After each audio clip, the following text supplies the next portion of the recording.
வீட்டுக்காரன் வீட்டு இல்லையோ? வீட்டுக்காரன் இல்லையோ? நீங்களாரு ஒரு வழியில வாங்க. நீங்க முதல்ல வழி நீங்க வெளியில வாங்க அக்கா. முதல்ல நீங்க யாருன்றங்க பாப்பா. நீங்க வெளியில வாங்க. கண்ணம்மா நீங்களா? நான் வேறு யாருன்னு நினைச்சேன். சரி உள்ள வாங்க வாங்க. ஓ வெளியில இருந்து கூப்பிடக்க இந்த குரல் உங்களுக்கு விளங்கல. இப்ப கண்டோன்னா கண்ணம்மா நீங்களும் உள்ள வாங்க. உங்களோட உள்ள இருந்து இந்த டீ காஃபி குடிக்கிறதுக்கு நான் வரையில. நீங்க முதல்ல வெளியில வாங்க. வெளியில வாங்க அக்கா. முதல்ல உங்களோட கதை இருக்கு. வெளியில வாங்க. நீங்க முதல்ல என்ன தங்கச்சி கோவமா நிக்கிறீங்க? சரி சொல்லம்மா என்ன அக்கா.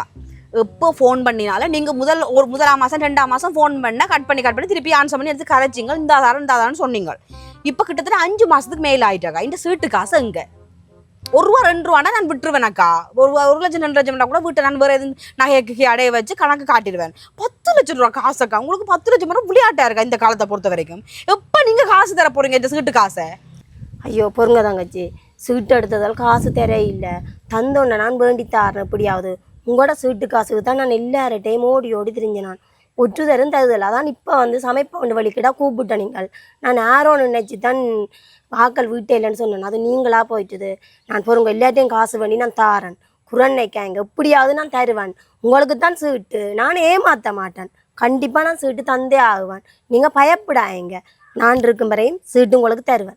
இந்த கதை எனக்கு வேணாமாக்கா. நீங்கள் இருக்கும் வரைக்கும் இல்லாத வரைக்கும் அந்த கதையெல்லாம் எனக்கு தேவையில்லை. அப்போவும் இந்த உண்மையாகவே உங்களே எனக்கு நம்பிக்கை. அப்படி உங்களோட உண்டா வேலை செஞ்சு நான் ஒரே ஒரு காரணத்துக்காக தான் நான் உங்களை நம்பினேன்.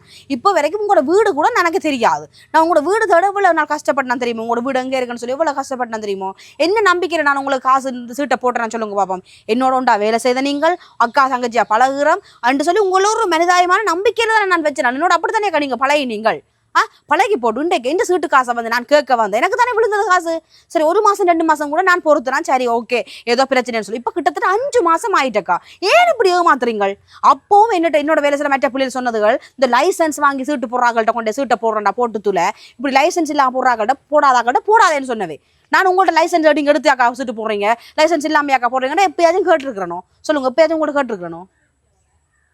அப்படி இல்லை கண்ணம்மா. நான் உன்னை ஏமாற்றவே மாட்டேன். நான் கட்டாயம் சீட்டு தருவேன். அவள் எடுத்தவள் தர இல்லை. நான் தான் உனக்கு போட்டு தரணும். இந்த காசில் தான் தரணும். நானும் எத்தனை தடவை போய் கேட்குறேன். தருதலே இல்லை காசு. நான் உனக்கு 4ஆம் மாதம் 10ஆம் தேதி கண்டிப்பாக தருவேன் சீட்டு. நீ பயப்படாத. இதான் என் வீடு. நீ என்ன நம்பு. நீ என்ன நம்பி தானே சீட்டு கட்டுன்னு நீ. நான் மற்றாக்களை நம்பி உன்னிட்ட காசு வேண்டே இல்லை. நீ என்னட்ட கட்டினபடியா நான் உனக்கு நேர்மையாக சீட்டு காசு தருவேன். 4ஆம் மாதம் 10ஆம் தேதி நான் கண்டிப்பாக உனக்கு தருவேன் காசு. சரியா? நீ இதுலேருந்து சண்டை பிடிக்காத. நான் இன்னும் ஆக்களை சீட்டுக்கு சேர்க்கணும். அக்கம் பக்கம் எல்லாம் பார்த்தா சீட்டுக்கு வர ஆயினாம். அவையிலெல்லாம் என்னோட நம்பிக்கையில் சீட்டு கட்டினாம். நான் ஆக்களை சேர்த்து தான் அடுத்த சீட்டு துவாங்கணும். நான் தாச்சி காசு எடுத்து உனக்கு அடுத்த சீட்டில் தாச்சி காசு எடுத்து கண்டிப்பாக தருவேன். இப்போ ஒரு சீட்டோடு துவாங்கியிருக்கிறேன். அந்த காசு எடுத்து உனக்கு தான் தரப்போகிறேன். பேசாத, சண்டை பிடிக்காத, சத்தம் போடாமல் போ. நேர்மையை பற்றி நீங்கள் கதைக்கிறீங்களாக்கா? உங்களோட நேர்மையை நம்பி தான் நான் உங்களோட சீட்டு போட்டேன். நான் என்ன உங்களோட அக்கத்து பக்கத்து சனம் பார்க்கணும் அதுக்கு நான் பொறுப்பு இல்லை. அங்கே வீட்டில் எனக்கு இருக்க முடியல. எங்கள் அம்மா போட்டால் என்ன கொள்றா. யாரோ கண்டவள்கிட்ட கொண்டு சீட்டை போட்டு 10 லட்சம் ரூபாய் தின்னுட்டேன் 10 லட்சம் ரூபாய் குடிச்சிட்டேன் 10 லட்சம் எங்கள் அம்மா என்ன போட்டு கொள்றா. அந்த காசை நான் கொஞ்சமாக சேர்த்துருந்தா கூட இன்றைக்கு எதாவது செஞ்சிருப்பேன். உங்களோட கழுத்துல கையில எல்லாம் மினுங்குதே தாங்குவேன். அதை நான் கூட அடவை வச்சுட்டு கடிப்பேன். நகை நல்ல வினா தானே போய் கொண்டு இருக்குது. ஏனாக்கா அப்படி ஊற மாத்துறீங்க? அதுக்குள்ள நீங்கள் இன்னொரு சீட்டு போட போறீங்களா அக்கா? எந்த சீட்டு காசை நீங்கள் ஒழுங்காக தராத வரைக்கும் நீங்கள் ஒரு சீட்டும் போடலாது. உங்களை விட மாட்டேன் நான். நீங்கள் எந்த காசை நீங்கள் மாதிரி தாங்கோ அதுக்கப்புறம் நீங்கள் சீட்டை போடுங்க. சரியா? இதே நிலைமை நாளைக்கு நீங்கள் என்ன மட்டும் இல்லை அன்னை கோமதியை கவிப்படுத்த நான் மாற்றிருக்கிறீங்க. கோமதி அங்கே ஃபோன் பண்ணி என்னோட அழுக ஒன்று இருக்குது. சசியை சீட்டு காசு தரல சசியை சீட்டு காசு தரலையாண்டு. அப்போ நீங்கள் என்ன கண்ணமா மட்டும் ஏமாத்துறீங்க. கோமதி இருந்தால் ஏமாத்திருக்கீங்க. கோமதி கோகிலா அவள் இவள் எல்லாரும் தான் ஏமாத்துறீங்க. இந்த சீட்டு போடுறதா முதல்ல லைசன்ஸ் எடுத்து போடுங்கோ. இல்லைன்னா போடாதீங்கோ. தேவையில்லாத எனக்கு அந்த கதை தேவையில்லை. அது உங்களோட பர்சனல் கதை. எனக்கு நீங்கள் 4ஆம் மாதம் 10ஆம் தேதி காசு இல்லைன்னு சொன்னா நீங்கள் தேவையில்லாத விஷயங்களுக்கெல்லாம் முகம் கொடுக்க வேண்டி வரும். எனக்கு நான் உங்களை நம்ப மாட்டேன். எனக்கு ஒரு வீடியோ ரெக்கார்ட் பண்ணி தாங்க. கொஞ்சம் வாங்க நில்லுங்க. நான் வீடியோ ரெக்கார்ட் பண்ணுறேன். நீங்கள் சொல்லுங்க. அதில் தெளிவாக சொல்லுங்க. இன்னென்ன சீட்டு போட்டான் இன்னென்ன இது இன்னென்ன தேதி நான் இந்த ஆளு கொடுப்பேன்னு சொல்லிட்டு வாங்க. நீங்கள் முதல்ல நில்லுங்க. வாங்க நான் வீடியோ எடுக்கிறேன். வாங்க வாங்க கதைங்க நீங்கள் வீடியோவில். வணக்கம். நான் சசி. இப்படி கண்ணம்மாவை நான் 10 லட்சம் ரூபா சீட்டில் சேர்த்தேன். நான் எனக்கு இப்போ கொடுக்க இல்லாத சூழ்நிலையில் இப்போ நான் திருப்பி அவாவுக்கு தவணை கட்டிருக்கிறேன்.